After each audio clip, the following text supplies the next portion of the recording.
जय गुरुदेव। और दोस्तों, मेरे चैनल सिद्ध सावर मंत्र में आपका एक बार फिर से हार्दिक स्वागत है। और देखिए, जैसा कि मैंने पिछली वीडियो में भी आपको बताया था कि मैं उर्वशी के बारे में, जो उर्वशी अप्सरा है, कि उसकी उत्पत्ति जो है वो कैसे हुई, क्या एक रोचक कथा है, उसके बारे में मैं आपको ये विस्तार से बताऊंगा आज। देखिए, जैसा कि आपको प्राचीन काल से लेकर के आज तक उर्वशी ने अपने जो रूप और यौवन के बल पर, योगियों हुए या फिर ऋषि हैं या फिर साधक हैं, उनके दिल पर राज किया है। प्रत्येक योगी के, ऋषि के, सन्यासी के, साधक के यही इच्छा रहती है कि अपने जीवन काल में वो एक बार उर्वशी का सहचर्य जरूर प्राप्त करें। देखिए, वैसे तो सभी 108 अप्सराएं हैं, लेकिन जो सर्व प्रमुख जो अप्सरा है वो उर्वशी है। हालांकि जो भी दूसरी अप्सराएं हैं वो भी रूप और सौंदर्य में कम नहीं है, लेकिन जैसा रूप और यौवन उर्वशी का है वैसा किसी भी अप्सरा का नहीं है, ये सत्य है। और इसी रूप और यौवन के बल पर बड़े बड़े योगियों को अपने पीछे भागने के लिए वो आतुर कर देती है। ठीक है। हालांकि अन्य अप्सराओं की जो अगर उससे तुलना की जाए तो इसकी साधना जो है वो कठिन है। दूसरी अप्सराओं की साधना इतनी कठिन नहीं है, वो आसान है, लेकिन इसकी साधना कठिन है। जो दूसरी अप्सराओं की साधना है वो सरलता से सिद्ध की जा सकती है, परंतु इसकी साधना नहीं। और कठिन हो भी क्यों ना ये, क्योंकि ये सारी जितनी भी अप्सराएं हैं उन सभियों में श्रेष्ठ है। लेकिन इसकी उत्पत्ति कैसे हुई, इसकी उत्पत्ति के बारे में जो एक रोचक कथा है वो मैं आज आपको बताता हूं।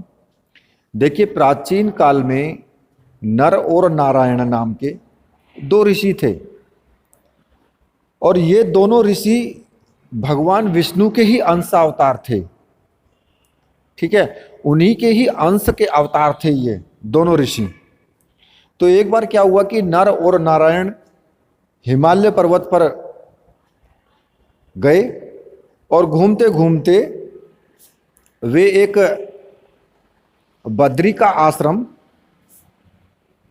एक पवित्र जगह है, वहां पर जा पहुंचे। और वहां के वातावरण को देख करके उन दोनों ऋषियों का जो मन है वो एक तरीके से तपस्या में रम गया, और कम से कम 1000 वर्ष तक वो तपस्या करते रहे, और निर्विघ्न रूप से उनकी तपस्या चलती रही। लेकिन जो उनकी तपस्या का तेज था, उससे जो पूरा वातावरण जो था, जो वायुमंडल था, पूरा गर्म होने लगा। वो एक तरीके से संतप्त होने लगा। ठीक है। अब उसके बाद क्या होता है, उसके बाद की जैसा कि सदैव होता आया है, पहले से होता आया है, कि इंद्र के मन में, जो स्वर्ग का राजा इंद्र है, उसके मन में नर और नारायण के प्रति एक द्वेष उत्पन्न हो गया। अब इंद्र ने सोचा कि भाई मुझे अब क्या करना चाहिए, ऐसे में मुझे कैसे उपाय करने चाहिए कि जिससे कि इन दोनों ऋषियों की तपस्या भंग हो जाए। तो ये सोच करके वो अपने ऐरावत हाथी पर चढ़ा और सवार होकर के दोनों ऋषियों के पास पहुंच गया, और उनसे कहने लगा कि मैं तुमको उचित और श्रेष्ठ वरदान देने के लिए तैयार हूं, जो तुम्हारी इच्छा हो वो मांग लो। लेकिन दोनों ऋषियों ने उस पर कोई ध्यान नहीं दिया और वो अपनी तपस्या में मग्न रहे। तो इस बात पर खींच करके उसने अपनी माया फैला दी और ऋषियों की तपस्या भंग करने की पूरी तैयारी कर ली। अब उसने क्या हुआ कि जो इंद्र था, इंद्र ने बसंत और कामदेव इन सबको बुलाया और कहा कि तुम, कामदेव से कहा कि तुम बसंत को साथ लेकर के और रति को अपनी साथ ले लेना और गंधमादन पर्वत पर जाओ, और तुम्हारी सहायता के लिए मैं अप्सराओं को भी भेज रहा हूं। और वहीं जो बद्री का आश्रम है, एक जगह है, वहां पर जो प्राण पुरुष हैं, नर और नारायण, वो दोनों तपस्या कर रहे हैं। उनके पास जाकर के उनको काम आतुर कर दो और उनकी तपस्या भंग कर दो। अब इंद्र का आदेश सुन करके जो है कामदेव बसंत को लेकर के, रति को लेकर के और सभी अप्सराओं के दल को लेकर के और वहां के लिए चल देते हैं। सबसे पहले उस पर्वत पर बसंत का आगमन होता है। जितने भी वृक्ष थे वो सब पुष्पों से, फलों से लद गए, भंवरों की कतारें मंडराने लगी। जो आम के पेड़, पलास के पेड़ थे, उन पर जो है पुष्प निकल आए और पेड़ों की जो शाखाएं थी उन पर कोयल बैठ गई और कोयल अपना मधुर गान करने लगी। और जो फूलों से लदी हुई जो लताएं थी, जो बेल थी, वो भी जो है पर्वतों पर चढ़ने लगी। मतलब कि प्राणियों में पूरा काम वेग उत्पन्न हो गया वहां पर, और वो काम वेग की सीमा को पार कर गया। और ऐसा वातावरण में ऐसा कामो उन्माद छा गया कि जो वहां पर पशु थे, पक्षी थे, वो कामातुर हो करके और काम क्रीड़ा में लग गए। मतलब कि वो सेक्स करने लगे वहां पर।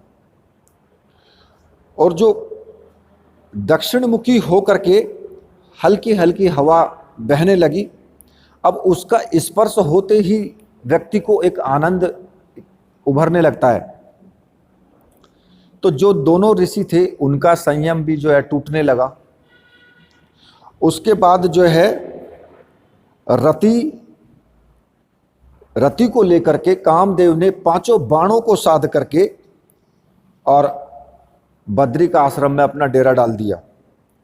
और जो रंभा, तिलोत्तमा आदि जो भी अप्सराएं थी वो भी वहीं पर पहुंच गई और अप्सराएं जो हैं वो संगीत और नृत्य करने लगी।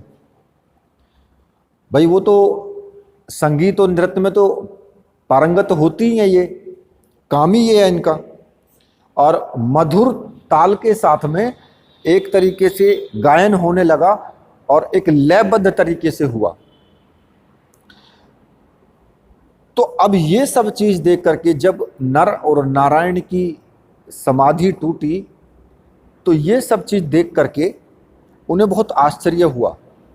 आश्चर्य इसलिए हुआ कि अभी तो बसंत ऋतु का आगमन ही नहीं है, तो फिर ये बसंत कैसे।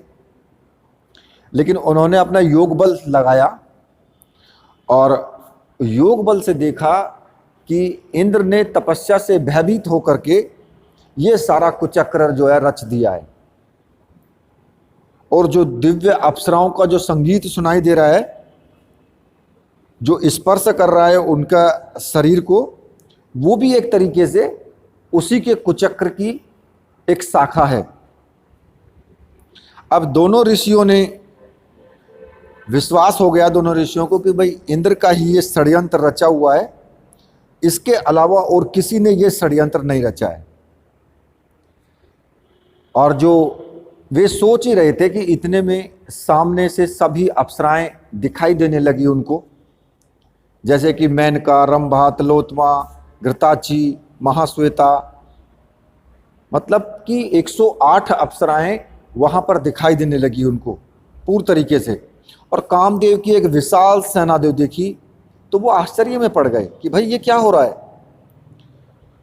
उसके बाद क्या होता है कि जो सभी अप्सराएं थी, अप्सराओं ने ऋषियों को प्रणाम किया है और उनके सामने खड़ी हो गई प्रणाम करके। और वो जितनी भी अप्सराएं थी वो सारी की सारी दिव्य आभूषणों से लदी हुई थी, नग्न अवस्था में थी। लेकिन ऋषि दोनों, नर और नारायण दोनों, उनको देख करके आश्चर्य में पड़ गए कि सारी अप्सराएं नग्न अवस्था में खड़ी थीं बिल्कुल। लेकिन उन्होंने सोचा कि भाई इन बेचारी अप्सराओं का क्या दोष है, इनका तो कोई दोष ही नहीं है। अगर मान लिया हम इनको श्राप भी दें तो इनका कोई दोष नहीं है। तो इसलिए नरों और नारायण ने किया कि भाई अप्सराओं को अतिथि के रूप में रख करके कि आप हमारे अतिथि हैं और आप आइए, और उनको एक जगह प्रदान कर दी कि भाई आप यहाँ पर विराजमान हो जाइए। तो इस चीज को देख करके जो नारायण ऋषि थे उनसे नहीं रहा गया। उन्होंने क्या किया कि आप भाई हमारी तपस्या को भंग करने के लिए आप तो आए ही हैं, लेकिन मैं तुम्हें अब दिखाता हूं कि वास्तव में सौंदर्य है क्या चीज। तो उन्होंने अपना हाथ अपनी जंघा पर पटका, अपनी जंघा पर अपना हाथ पटका, और उसी के साथ पटकने के बाद ही तुरंत जो एक 16 वर्षीय एक सर्व सुंदरी नव यौवनवती जो है वो प्रकट हो गई। और वो 16 वर्ष की लड़की के रूप में बिल्कुल एकदम स्वस्थ यौवन से लदी हुई, जिसका सौंदर्य ऐसा था कि वो सारी अप्सराएं, जितनी भी अप्सराएं थी, सब उसके सामने फीकी पड़ गई। मतलब कि उन सभी की सुंदरता उस 16 वर्षीय युवती के सामने कुछ भी नहीं थी। अब उसकी सुंदरता जो थी वो इतनी गजब की सुंदर थी कि जितनी भी अप्सराएं थी वो सारी की सारी, आप एक तरीके से ये मान करके चलिए जैसे कि लज्जित हो जाते हैं, उस प्रकार से वो लज्जित हो गई सारी की सारी अप्सराएं। और जो वो अप्सरा थी, उस अप्सरा का नाम उर्वशी क्यों रखा गया? क्योंकि जो नारायण ऋषि थे उनके उरु मीन्स हृदय, उरु मीन्स हृदय से निकली, ठीक है। और सबके हृदय में बसने के कारण, मतलब कि वो सबको अच्छी लगी, सबके हृदय में बस गई। भाई नारायण के हृदय से निकली वो, ठीक है, और सबके हृदय में बस गई, तो इसलिए उसका नाम उर्वशी रखा गया। वो उर्वशी नाम से विख्यात हुई, जो कि अप्सराओं में सबसे सुंदर, सबसे श्रेष्ठ मानी जाती है, और इसकी साधना भी सबसे ज़्यादा कठिन है। जितनी भी अप्सराएं हैं उन सब में सबसे ज़्यादा कठिन उर्वशी की ही साधना है। ये इतनी जल्दी प्रकट नहीं होती है। इसकी साधना करने में साधक को संयम रखना पड़ता है, धैर्य रखना पड़ता है, ठीक है, तब साधना में ये प्रकट होती है या इसके अनुभव होते हैं, ठीक है। तो ये एक कथा थी कि उर्वशी कैसे प्रकट हुई। उर्वशी इस प्रकार से, ये कथा जो थी ये उर्वशी के प्रकट होने की कथा थी पूरी, ठीक है। अब इसी के साथ मैं, क्योंकि मेरा उद्देश्य सिर्फ यही था कि मैं ये बताऊं कि उर्वशी कैसे प्रकट हुई, इसी के साथ मैं वीडियो को अब यहीं पर समाप्त करता हूं। तो मेरे साथ बोलिए, बोलिए वीर बजरंगबली हनुमान जी महाराज की जय, बोलिए मेरे परमहंस गुरुदेव की जय।